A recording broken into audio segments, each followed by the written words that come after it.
alaihissalam, bertemu dengan Nabi Idris, bertemu dengan Nabi Isa, bertemu dengan Nabi Ibrahim alaihissalam. Pertemuan dengan para nabi ini setelahnya tahap demi tahap kita menuju Allah.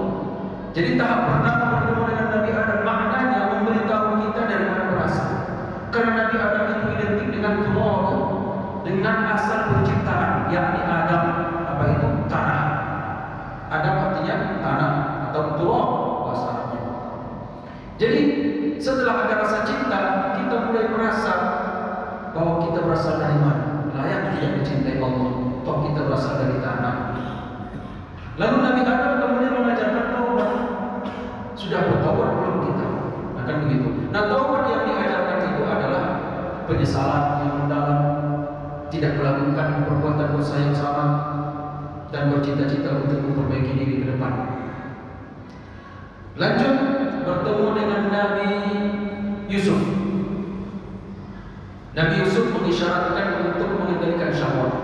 Karena cerita Nabi Yusuf tentang syahwat. Nah, godaan hidup di dunia ini begitu besar, begitu banyak. Apalagi yang namanya dunia, dia bagaikan bangkai yang dilapisi dengan emas, terlihat menggiurkan. Tapi begitu dibuka, isinya adalah kotoran.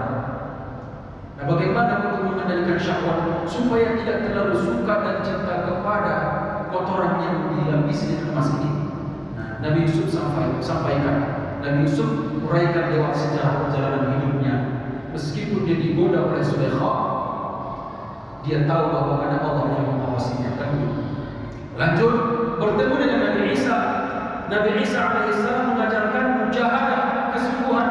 Kita pun dalam proses menuju Allah ini mesti ada kesungguhan. Sebab kalau setengah-setengah mudah tergoda. Hari ini kita mau rajin, misalnya Ramadan nanti aja lah kita akan terbukti. Malam pertama rajin betul kita bersolat tarawih misalnya. Malam kedua masih rajin. Sampai ada masjid yang membuat merental kereta, mengontrak kereta lah, sakit badannya jamaah yang masuk sholat tarawih di awal pertama sampai sebelum Ramadan. Begitu sudah masuk malam ke-11 Ramadan, alhamdulillah terletaknya masih ada gitu ya. Tapi orang itu entah kemana. Mulailah di penghujung Ramadan, saya tak sebut nama masjid lah Pak ya. Saya juga ngisi tarawih juga lah. Ada beberapa masjid itu di 10 terakhir Ramadan tinggallah kami sekitar 5 orang, 23 rakaat pula ya. Untung Bilalnya mantap suaranya, jadi masih semangat bawa jadi imam. Sempat dia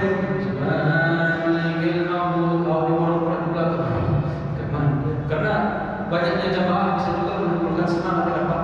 Subhanallahil ma'bud, ramai semangat. Tapi memang ada masjid yang bilalnya tidak satu orang, 5 orang dengan suara yang baik dan bagus. Subhanallah, makin semangat dia semangat. Jadi itu menunjukkan bahwa kita perlunya mujahadah, kesungguhan untuk komitmen atau konsisten dalam meraih ridho Allah Subhanahu wa taala. Terakhir bertemulah Nabi Muhammad SAW dengan Nabi Ibrahim alaihissalam. Nah, apa yang diajarkan oleh Nabi Ibrahim? Ini puncaknya Pak. Nabi Ibrahim mengajarkan tentang pelepasan antara dirinya dengan kehidupan dunia. Nah, itu kan sejarah Nabi Ibrahim. Jadi itu mengajarkan Nabi Muhammad, lepaskan keduniaanmu supaya engkau sampai kepada Allah. Nah, di Sidratul Muntaha, tempat terakhir, muntaha terakhirlah di situ. Burung tak boleh masuk, malaikat juga tak boleh masuk, dan hal-hal yang mengandung keduniaan juga tak masuk. Itulah batasnya, sehingga Rasulullah sampaikan kepada Allah Subhanahu wa taala. Nah, kita berusaha tahap demi tahap tadi itu kita upayakan, semakin bertambah usia, semakin kita upayakanlah tahap demi tahap agar kita benar-benar sampai kepada Allah Subhanahu wa taala. Jadi tazkiyatun nafsi, kita bersihkan hati, kita masukkan mahabbah dalam hati, kemudian kita buang persoalan dunia ini, terkhusus waktu sholat lah.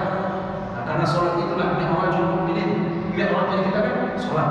Nah, kita buanglah urusan dunia dulu sementara ini, termasuk jabatan. Saya di masjid, saya pejabat setempat, saya camat, macam-macam. Tidak usah lagi ketika kita berada di atas sajadah. Supaya apa? Supaya kita bisa masuk ke Sidratul Muntaha. supaya kita bisa masuk ke Sidratul Muntaha bertemu dengan Allah Subhanahu wa taala. Dalam surah yang kita bisa membayangkan. Nah, di bulan Rajab itu sudah diajarkan kita untuk itu. Nah, di bulan Sya'ban terakhir kita diajarkan tentang hubungan sosial.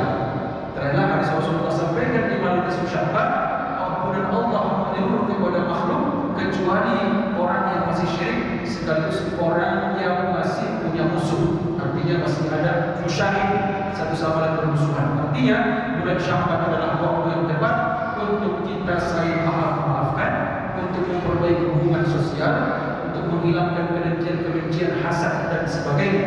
Agar apa?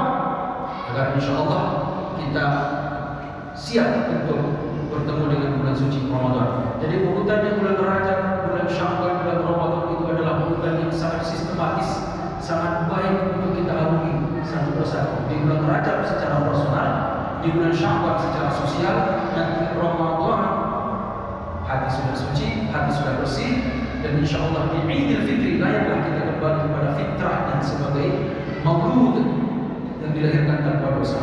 Demikianlah Bapak Ibu hadirin jemaah yang dimuliakan Allah Subhanahu wa taala. Mudah-mudahan ada faedah natijah dan manfaat yang kita ikuti di dalamnya. Saya secara pribadi memohon maaf bila mana ada kesalahan kekhilafan selama kajian kita sebelum Ramadan ini. Mudah-mudahan berharap Ramadan kita bisa bahagia dengan kehadiran Ramadan dan Ramadan bisa menyatu dengan diri kita sehingga insyaallah kita mendapatkan ridho Allah Subhanahu wa taala dan menjadi orang yang bertakwa. Bismillahirrahmanirrahim. Rabbana inna istaudatna kama qarna farzuqhu ilaina anta hajatina ilaihi. Rabbana barik lana fi sya'ban wa ballighna